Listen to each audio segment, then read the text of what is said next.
ನಡಿ ಈಗ ಶುರು ಮಾಡೋಣ. ಕೇಸರಿಯಿಂದ ಮನೋಲ್ಲಾಸ ಮನಸ್ಸು ಮತ್ತೇರಿ ಕುಣಿದಾಡಿದೆ ನೋಡು, ಮನಸ್ಸು ಮತ್ತೇರಿ ಕುಣಿದಾಡಿದೆ ನೋಡು. ಕ್ಷಣ ಕ್ಷಣವೂ ಆಚರಿಸಿ ಕೇಸರಿ ಹಬ್ಬ. ವಿಮಲ್ ಬಾಯಲ್ಲಿ ಹೇಳಿ ಕೇಸರಿ.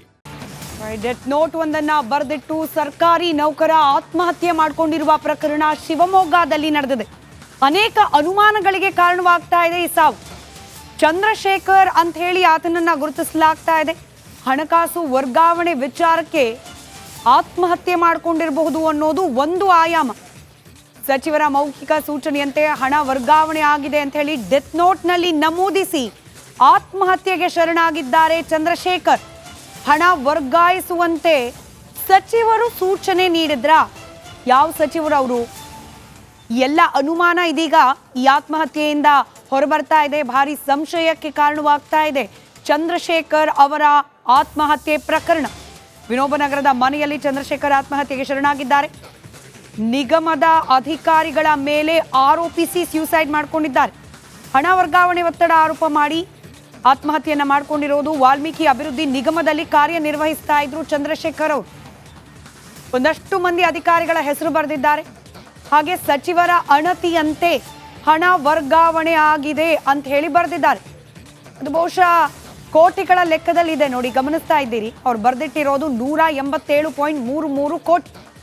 ಹಣ ವರ್ಗಾವಣೆ ವಿಚಾರಕ್ಕೆ ಸಂಬಂಧಪಟ್ಟಂತೆ ಸಚಿವರ ಮೌಖಿಕ ಸೂಚನೆಯ ಆಧಾರದಲ್ಲಿ ಹಣ ವರ್ಗಾವಣೆ ಆಗಿದೆ ಅಂತ ಹೇಳಿ ಬರೆದಿಟ್ಟಿದ್ದಾರೆ.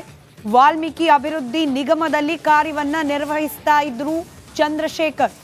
ಯಾವ ಹಣ ವರ್ಗಾವಣೆ, ಯಾವ ವಿಚಾರಕ್ಕೆ ಸಂಬಂಧಪಟ್ಟಂತಹ ಹಣ ವರ್ಗಾವಣೆ, ಯಾವ ಸಚಿವರು, ಯಾವ ರೀತಿ ಒತ್ತಡ ಇತ್ತು ಈ ಪ್ರಕರಣಕ್ಕೆ ಸಂಬಂಧಪಟ್ಟಂತೆ ಇದೆ, ಇದೆಲ್ಲವೂ ಕೂಡ ಇದೀಗ ಅನುಮಾನಕ್ಕೆ ಕಾರಣವಾಗ್ತಾ ಇದೆ. ಮತ್ತಷ್ಟು ಡೀಟೇಲ್ಸ್ ನಮ್ಮ ಶಿವಮೊಗ್ಗ ಪ್ರತಿನಿಧಿ ಭೀಮಾ ನಾಯಕ್ ನೀಡ್ತಾ ಹೋಗ್ತಾರೆ. ಭೀಮಾ ನಾಯಕ್, ಏನ್ ಪ್ರಕರಣ ಇದು? ಆತ್ಮಹತ್ಯೆ ಶರಣಾಗಿದ್ದಾರೆ ಅಂತ ಹೇಳಲಾಗ್ತಾ ಇದೆ, ಹಣ ವರ್ಗಾವಣೆ ಆರೋಪ, ಏನೆಲ್ಲ ಡೀಟೇಲ್ಸ್ ಸಿಗ್ತಾ ಇದೆ? ಎಸ್ ಸ್ಮಿತಾ, ಏನು ಶಿವಮೊಗ್ಗದ ನಿವಾಸಿಯಾಗಿರುವಂತ ಚಂದ್ರಶೇಖರ್ ಏನಿದ್ದಾರೆ, ಅವರು ವಾಲ್ಮೀಕಿ ಅಭಿವೃದ್ಧಿ ನಿಗಮದಲ್ಲಿ ಅಧೀಕ್ಷಕರಾಗಿ ಕೆಲಸವನ್ನ ಮಾಡ್ತಾ ಇದ್ರು. ಅಲ್ಲಿ ಏನು ಸುಮಾರು 187 ಕೋಟಿ ರೂಪಾಯಿಯಷ್ಟು ಹಣ ವರ್ಗಾವಣೆ ವಿಚಾರಕ್ಕೆ ಸಂಬಂಧಪಟ್ಟಂತೆ ಏನು ಆ ಇಲಾಖೆಯ ಸಚಿವರಾಗಿರಬಹುದು, ಸಚಿವರು ಮತ್ತೆ MD ಸೇರಿದಂತೆ ಲೆಕ್ಕಾಧಿಕಾರಿಗಳ ಮೇಲೆ ಆರೋಪವನ್ನ ಮಾಡಿ ಒಂದು ಡೆತ್ ನೋಟ್ ಅನ್ನ ಬರೆದಿಟ್ಟು ಶಿವಮೊಗ್ಗದ ವಿನೋಬನಗರದ ನಿವಾಸದಲ್ಲಿ ಆತ್ಮಹತ್ಯೆಗೆ ಶರಣಾಗಿರುವಂತದ್ದು.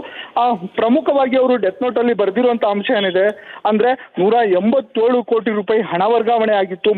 ಸಚಿವರು ಮೌಖಿಕ ಆದೇಶವನ್ನ ಕೊಟ್ಟಿದ್ರು. ಇದರಲ್ಲಿ ಸುಮಾರು 80 ಕೋಟಿಯಷ್ಟು ಅವ್ಯವಹಾರ ಆಗಿದೆ. ಹಾಗಾಗಿ ಇದಕ್ಕೂ ನನಗೂ ಯಾವುದೇ ರೀತಿಯ ಸಂಬಂಧವಿಲ್ಲ. ಅಧಿಕಾರಿಗಳಿಂದ ಒತ್ತಡ ಇತ್ತು, ಹಾಗಾಗಿ ನನಗೆ ಬೇರೆ ದಾರಿ ಕಾಣಿಸ್ಲಿಲ್ಲ. ನನಗೂ ಈ ಪ್ರಕರಣಕ್ಕೂ ಸಂಬಂಧ ಇಲ್ಲ ಅನ್ನುವಂತ ಏನು ಮಾಹಿತಿಯನ್ನ ಬರೆದಿಟ್ಟು ಆತ್ಮಹತ್ಯೆಯನ್ನ ಮಾಡ್ಕೊಂಡಿರುವಂತದ್ದು ಸ್ಮಿತಾ.